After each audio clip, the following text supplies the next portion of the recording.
What an amazing year! Jensen Huang പറയുന്ന പോലെ എല്ലാവർക്കും അത്ര അമേസിംഗ് ഇയർ അല്ല 2025. 20-30 years ago we are the leader. Now we are not even top 10. ഇന്റലിന്റെ സിഇഒയുടെ വാക്കുകളാണ്.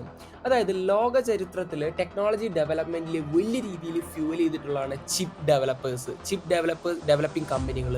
അതിൽ ഒരു ചിപ്പ് ഡെവലപ്മെൻറ്റ് കമ്പനി നമ്മളോട് പറയാനായിട്ട് ചോദിക്കുകയാണെങ്കിൽ നമ്മുടെ മനസ്സിലേക്ക് ആദ്യം ഓടിയെത്തുന്ന കമ്പനി ഇൻറ്റലാണ്.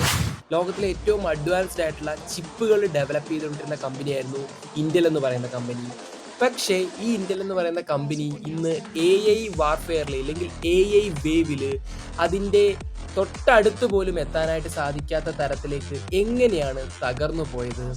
2009 ഈ ഇൻറ്റൽ എന്ന് പറയുന്ന കമ്പനിയുടെ വാല്യുവേഷൻ എടുക്കുകയാണെങ്കിൽ $104 ബില്യൺ ആയിരുന്നു. അന്ന് വളരെ ചെറിയ കമ്പനിയായിരുന്നു എൻവിഡിയ എന്ന് പറയുന്നത്. ഏകദേശം 5 ബില്യൺ വാല്യുവേഷൻ മാത്രമായിരുന്നു ഉണ്ടായിരുന്നത്. ഇന്ന് എൻവിഡിയ ലോക ചരിത്രത്തിലെ ആദ്യത്തെ 4 ട്രില്യൺ മാർക്കറ്റ് ക്യാപ്പ് ഉള്ള ഏറ്റവും ജയൻ്റ് ആയിട്ടുള്ള കമ്പനിയാണ്. അതായത് ജർമ്മനിയുടെയൊക്കെ എക്കണോമി അല്ലെങ്കിൽ ഇന്ത്യയുടെയൊക്കെ എക്കണോമി ടോട്ടൽ എടുക്കുകയാണെങ്കിൽ നമുക്ക് ഈ കമ്പയർ ചെയ്യാനായിട്ട് പറ്റുന്ന തരത്തിലേക്ക് അത്രയും വലിയ രീതിയിൽ മാറിയിരിക്കുന്നു എൻവിഡിയ. ഇന്ന് ലോകത്ത് ഏറ്റവും കൂടുതൽ ഡിമാൻഡ് ഉള്ളത് ആർട്ടിഫിഷ്യൽ ഇൻ്റലിജൻസിനാണ്. ആർട്ടിഫിഷ്യൽ ഇൻ്റലിജൻസ് ഹാർഡ്വെയറുകൾ ഡെവലപ്പ് ചെയ്യുന്ന കമ്പനികൾക്കാണ്. വർഷങ്ങൾക്ക് മുന്നേ തന്നെ ഏറ്റവും അഡ്വാൻസ്ഡ് ആയിട്ടുള്ള കമ്പ്യൂട്ടർ ചിപ്പുകൾ ഡെവലപ്പ് ചെയ്ത ഇൻറ്റലിന് എവിടെയാണ് പാളിയത്? എങ്ങനെയാണ് ഇൻറ്റൽ ഈ ഒരു AI റേസിനകത്ത് പാർട്ടിസിപ്പേറ്റ് ചെയ്യാനായിട്ട് അവർക്ക് സാധിക്കാത്ത വിധം തകർന്നു പോയത്?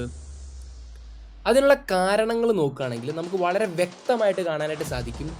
ഇൻറ്റൽ വളരെ സ്ലോ ആയിട്ടും ഇല്ലെങ്കിൽ ഒരു വളരെ പ്രോപ്പറായിട്ടുള്ള വിഷൻ ഇല്ലാതെയുമാണ് വർക്ക് ചെയ്തത്. അതായത് ഈ AI വേവിന് മുന്നേ ഒരു GPU വേവ് ഉണ്ടായിരുന്നു. 2010-2014 കാലഘട്ടങ്ങളിൽ ഈ GPU വേവ് വളരെ ശക്തമായിട്ട് ബിറ്റ്കോയിൻ മൈനിങ്ങിനെയൊക്കെ തുടർന്ന് GPUs വളരെ വലിയ രീതിയിൽ GPUസിന് ഡിമാൻഡ് വന്നു.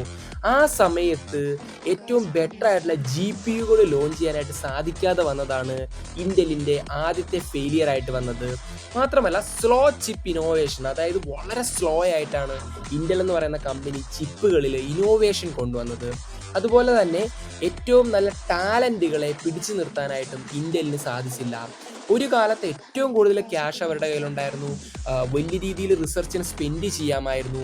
പക്ഷേ ഏറ്റവും പ്രോപ്പറായിട്ടുള്ള ലോങ് ടൈം ബെറ്റുകൾക്ക് അവർ